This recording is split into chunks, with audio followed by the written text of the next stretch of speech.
Hi friends, இங்கே என்ன சொல்லியிருக்காங்கன்னா, இந்த எச்சரிக்கை பலகையில் வந்து மொபைலை உள்ளே கொண்டு போகக்கூடாதுன்னு சொல்லியிருக்காங்க மக்களே. அதனால் வந்து நம்மளால் மொபைல் எடுத்துகிட்டு உள்ளே போய் இந்த வீடியோவை எடுக்க முடியல.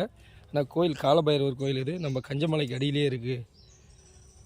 அதனால தான் எங்களால் இந்த இடத்துல உள்ளே போய் எச்சரிக்கை பலகையில் போட்டதுனால வீடியோ எடுக்க முடியல. ஆனால் கோயில் பிரம்மாண்டமாக இருக்குது.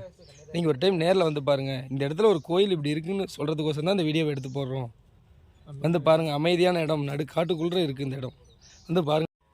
இந்த காலபைரவர் கோயிலுக்கு வர வழியில் இன்னொரு 72 அடி ஆஞ்சநேயர் சிலை ஒன்று இருக்குது மக்களே. அதுவும் போட்டிருக்கோம் வீடியோவில், அதையும் பாருங்கள்.